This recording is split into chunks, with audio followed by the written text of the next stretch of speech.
Hello friends, આજે હું તમારી સાથે શેર કરીશ ગુજરાતી પાત્રા, અને એ પણ એકદમ નવી રીતે. તો આ પાત્રાને એકદમ ફૂલેલા અને સોફ્ટ બનાવવા માટે આપણે કોઈ પણ જાતનો સોડા કે ઈનોનો ઉપયોગ નહીં કરવો પડે. બેટરમાં આપણે તેલ અને પાણી સાથે એક મિક્સર રેડી કરશું, જેનાથી આપણા પાત્રા એકદમ સોફ્ટ તૈયાર થશે. જનરલી પાત્રા બનાવવા માટે આપણે 4 થી 5 પાનને ઉપર નીચે ગોઠવીને રોલ તૈયાર કરતા હોય છે, પણ આ પાત્રાને આપણે મિની સાઇઝ એટલે કે નાની સાઇઝમાં તૈયાર કરશું, જેમાં ફક્ત 2 પાન સાથે 5 મિનિટમાં ઢગલાબંધ રોલ તૈયાર થઈ જશે. સાથે તૈયાર થયેલા પાત્રાના વઘારમાં આપણે લીંબુ અને ખાંડ સાથે એક મિક્સર એડ કરશું, જેનાથી આપણા પાત્રા જરા પણ ડ્રાય નહીં લાગે અને એકદમ સોફ્ટ તૈયાર થશે.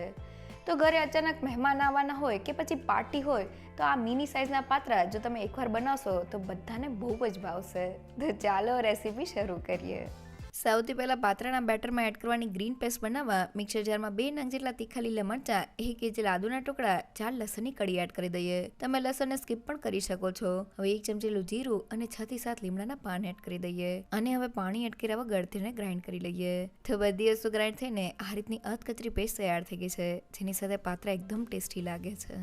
હવે મેં અડધા કપ જેટલું પાણી લીધેલું છે, તો આ પાણીને આપણે બેટરમાં એડ કરવાનું છે, એટલે શરૂઆતમાં આપણે વધુ પડતું નથી લેવાનું. હવે તેમાં 2 મોટી ચમચી તેલ એડ કરીને બંને વસ્તુને ગ્રાઇન્ડ કરી લઈએ. તો તેલ અને પાણી ગ્રાઇન્ડ થઈને આ રીતનું વ્હાઈટ મિક્સર તૈયાર થઈ ગયું છે, તેને મિક્સિંગ બાઉલમાં એડ કરી દઈએ. અને હવે તેમાં મસાલામાં અડધી ચમચી હળદર પાવડર, સ્વાદ પ્રમાણે મીઠું, 1 મોટી ચમચી લાલ મરચું પાવડર, 1 મોટી ચમચી ધાણા જીરું પાવડર, 1 પિંચ જેટલી હિંગ, 1 ચમચી અજમાને હાથેથી ક્રશ કરીને એડ કરી દઈએ. સાથે અડધી ચમચી ગરમ મસાલા પાવડર અને વાટેલી આદુ મરચાં અને લસણની પેસ્ટને એડ કરી દઈએ. સાથે 2 મોટી ચમચી સફેદ તલ એડ કરી દઈએ. અને પાત્રાને ખાટો મીઠો સ્વાદ દેવા માટે મેં અડધા કપ જેટલું આંબલીનું પાણી લીધેલું છે. નાની સાઇઝના આંબલીના ટુકડાને ગરમ પાણીમાં પલાળીને મેં આ રીતનું પાણી તૈયાર કરી લીધેલું છે. અને બધા જ ટેસ્ટને બેલેન્સ કરવા માટે 3 મોટી ચમચી જેટલો ગોળ એડ કરી દઈએ. અને હવે બધા જ મસાલાને સારી રીતે મિક્સ કરી લઈએ. તો ગોળ અને આંબલીવાળા પાણીને લીધે જ પાત્રાનો સ્વાદ એકદમ સરસ આવે છે. અહીંયા તમે આંબલીવાળા પાણીની જગ્યાએ લીંબુના રસનો ઉપયોગ પણ કરી શકો છો. તો બધા જ મસાલા એકદમ સારી રીતે મિક્સરમાં ભળી ગયા છે. તો હવે મેં અહીંયા 2 કપ જેટલો ચણાનો લોટ લીધેલો છે, તેને થોડો એડ કરતા જઈને મિક્સ કરી લઈએ. તો મેં બેટરને તૈયાર કરી લીધેલું છે, અને તેની કન્સિસ્ટન્સી આ રીતની મીડિયમ અને હાથમાંથી રિબનની જેમ પડે તેવી છે. આ રીતનું બેટર તૈયાર કરવામાં મારે 2 કપ જેટલા ચણાના લોટની જરૂર પડેલી છે. જો આ સમયે બેટર ઢીલું લાગતું હોય તો 1 થી 2 ચમચી જેટલો ચણાનો લોટ એડ કરી દેજો. અને હવે તૈયાર થયેલા બેટરને 2 મિનિટ માટે ફેટી લઈએ, જેથી તે થોડું લાઇટ અને ફ્લફી તૈયાર થઈ જાય.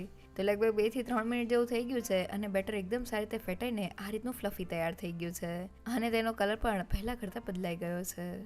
તો મિક્સર જારમાં જ્યારે આપણે તેલ અને પાણીને ગ્રાઇન્ડ કરીએ છીએ ત્યારે એક વ્હાઈટ મિક્સર તૈયાર થાય છે, જેને લીધે કોઈ પણ જાતના સોડા કે ઈનોના ઉપયોગ વગર પણ આપણા પાત્રા ફૂલેલા અને ખાવામાં સોફ્ટ તૈયાર થાય છે. સાથે અળવીના પાનમાં કોઈ પણ જાતનો સ્વાદ નથી હોતો, એટલે આપણે બેટરમાં થોડા ચડિયાતા મસાલા એડ કરવાના છે, જેથી પાત્રા ખાવામાં એકદમ ટેસ્ટી લાગે. સાથે પાન ઉપર લગાવવાના બેટરની કન્સિસ્ટન્સી આપણે મીડિયમ થીક રાખવાની છે, વધુ પડતી પતલી નથી રાખવાની. અને તૈયાર થયેલા બેટરને આપણે થોડી વાર માટે ફેટી લેવાનું છે, જેથી તે લાઇટ અને ફ્લફી તૈયાર થઈ જાય અને પાત્રા ખાવામાં એકદમ સોફ્ટ તૈયાર થાય. હવે પાત્રા બનાવવા માટે મેં 10 નંગ જેટલા અળવીના પાન લીધેલા છે. તો મેં પાનને સારી રીતે ધોઈને કોરા કરી લીધેલા છે. સાથે તેની પાછળની રહેલી જાડી નસના ભાગને કાઢી લીધેલો છે. હવે એક પાનને લઈને આ રીતના ઊંધું રાખી દઈએ, અને હવે બેટરને હાથમાં લઈને પાન ઉપર લગાવી દઈએ. તો આપણે બેટરનું એકદમ પતલું લેયર પાન ઉપર કરવાનું છે. તો તમે જોઈ શકો છો કે મેં બેટરને એકદમ પતલા લેયરમાં પાન ઉપર પાથરી દીધેલું છે. અને હવે બીજા પાનને પહેલા પાન ઉપર રાખી દઈએ, અને તેની ઉપર બેટરનું પતલું લેયર કરી લઈએ. અને હવે બંને પાનના નીચેના ભાગને ઉપાડી લઈએ અને અંદરની બાજુએ ફોલ્ડ કરી લઈએ. અને હવે પાનનો ટાઈટ રોલ વાળી લઈએ. અને હવે રોલ વાળતા સમયે રોલના ઉપરના ભાગ ઉપર થોડું બેટર લગાવી દઈએ, જેથી આપણો રોલ ખુલે નહીં. અને હવે રોલને બંધ કરી લઈએ. તો કોઈ પણ જાતની ઝંઝટ વગર ફક્ત 1 મિનિટમાં આપણો પાત્રાનો રોલ તૈયાર થઈ ગયો છે. હવે આ રીતના બધા જ રોલને તૈયાર કરી લઈએ. હવે પાત્રાના રોલને સ્ટીમ કરવા માટે મેં સ્ટીમરને 5 મિનિટ પહેલા ગરમ કરી લીધેલું છે. હવે સ્ટીમરનું ઢાંકણ ખોલી લઈએ. વચ્ચે રાખેલી કાણાવાળી ડીશ ઉપર થોડું તેલ લગાવીને તેને ગ્રીસ કરી લઈએ. અને હવે તૈયાર થયેલા રોલને ડીશ ઉપર રાખી દઈએ. તો આ રોલને આપણે થોડા અંતરે રાખવાના છે. તો મેં બધા જ રોલને રાખી દીધેલા છે. ઢાંકણ બંધ કરીને હાઈ ગેસની ફ્લેમ પર રોલને 15 મિનિટ માટે સ્ટીમ કરી લઈએ. તો 15 મિનિટ થઈ ગઈ છે. હવે ઢાંકણને ખોલી લઈએ. તો રોલ એકદમ સારી રીતે સ્ટીમ થઈને ફૂલી ગયા છે. છરીની મદદથી ચેક કરીએ તો તે અંદરથી જરા પણ કાચા નથી. હવે મેં આ સ્ટીમ થયેલા પાત્રાના રોલને એકદમ સારી રીતે ઠંડા કરી લીધેલા છે. હવે એક રોલને લઈને છરીની મદદથી તેના પીસ કરી લઈએ. તો મેં બધા જ રોલને કટ કરી લીધેલા છે. એક પાત્રાના પીસને લઈને જોઈએ તો તમે જોઈ શકો છો કે એકદમ નાની સાઇઝમાં અને અંદરથી લેયર સાથે આપણા પાત્રા તૈયાર થયા છે. હાથેથી તોડીએ તો તે ખાવામાં એકદમ સોફ્ટ તૈયાર થયા છે. એકવાર જરૂરથી ટ્રાય કરજો. તો આપણે એકદમ ફૂલેલા અને સોફ્ટ પાત્રા બનીને તૈયાર થઈ ગયા છે. અહીં આપણે પાત્રાને મિની સાઇઝ એટલે કે નાની સાઇઝમાં તૈયાર કરેલા છે. ટ્રેડિશનલ રીતથી થોડી અલગ અહીં આપણે બીડાને ફક્ત 2 પાન સાથે તૈયાર કરેલા છે, જેના લીધે પાત્રા નાની સાઇઝમાં તૈયાર થાય છે અને પાત્રાની અંદર એકદમ સરસ રોલ પણ તૈયાર થાય છે. સાથે તૈયાર થયેલા પાત્રાના રોલને આપણે જ્યારે હાઈ ગેસની ફ્લેમ પર સ્ટીમ કરશું ત્યારે તે એકદમ સરસ તૈયાર થઈ જશે. તો હવે તૈયાર થયેલા રોલને વઘારથી કોટ કરી લઈએ. અને હવે વઘારમાં એડ કરવા માટે આપણે એક મિક્સર બનાવવાનું છે. તો તેના માટે મેં 2 મોટી ચમચેલી ખાંડ લીધેલી છે. સાથે મેં અહીંયા 1 મોટી ચમચેલો લીંબુનો રસ લીધેલો છે. હવે તેમાં 1/4 કપ જેટલું પાણી એડ કરીને ખાંડને સારી રીતે ઓગાળી લઈએ. તો લગભગ 1 થી 2 મિનિટમાં જ ખાંડ એકદમ સારી રીતે ઓગળી ગઈ છે. આ રીતનું મિક્સર તૈયાર થઈ ગયું છે. હવે પાત્રાને વઘારવા માટે કઢાઈમાં 3 મોટી ચમચેલું તેલ એડ કરી દઈએ.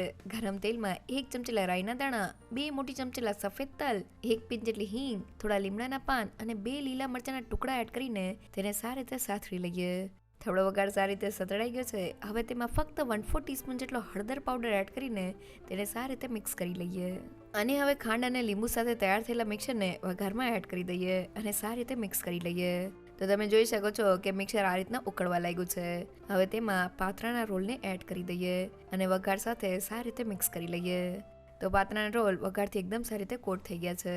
તેની ઉપર થોડા કોથમીરના પાન અને લીલા નાળિયેરના છીણને એડ કરી દઈએ. તો જોતાં જ ખાવાનું મન થઈ જાય એવા આપણા એકદમ ટેસ્ટી મિની પાત્રા તૈયાર થઈ ગયા છે, જેને બનાવવા એકદમ સહેલા. તો એકવાર ચોક્કસથી ટ્રાય કરવા જેવા આપણા મિની સાઇઝના એટલે કે નાની સાઇઝના પાત્રા બનીને તૈયાર થઈ ગયા છે. અહીંયા પાત્રાને વઘારતી વખતે આપણે વઘારમાં ખાંડ અને લીંબુ સાથે એક મિક્સર એડ કરેલું છે, જે પાત્રામાં એકદમ સારી રીતે એબ્ઝોર્બ થાય છે અને પાત્રા ઠંડા થયા પછી પણ જરા પણ ડ્રાય નથી લાગતા. મિની પાત્રા બનાવતી વખતે બસ તમારે અમુક વાતનું ધ્યાન રાખવાનું છે. પહેલી એ કે પાત્રાના બેટરમાં તેલ અને પાણી સાથે એક મિક્સર એડ કરવાનું છે, જેનાથી સોડા કે ઈનોના ઉપયોગ વગર પણ આપણા પાત્રા ફૂલેલા અને સોફ્ટ તૈયાર થશે. સાથે બેટરને થોડી વાર માટે ફેટી લેવાનું છે, જેથી તે લાઇટ અને ફ્લફી તૈયાર થઈ જાય. અને બેટરની કન્સિસ્ટન્સી આપણે મીડિયમ રાખવાની છે, વધુ પડતી પતલી નથી રાખવાની. સાથે પાત્રાના રોલને આપણે ફક્ત 2 પાન સાથે તૈયાર કરવાના છે, જેનાથી પાત્રા નાની સાઇઝમાં તૈયાર થાય અને અંદરથી એકદમ સરસ લેયર્સ તૈયાર થાય. અને તૈયાર થયેલા પાત્રાના રોલને આપણે હાઈ ગેસની ફ્લેમ પર સ્ટીમ કરી લેવાના છે. જો તમને મારી આજની રેસીપી ગમી હોય તો મને કમેન્ટ સેક્શનમાં જરૂરથી કહેજો. સાથે મારા વિડીયોને લાઇક અને ફ્રેન્ડ્સ અને ફેમિલીમાં શેર કરજો.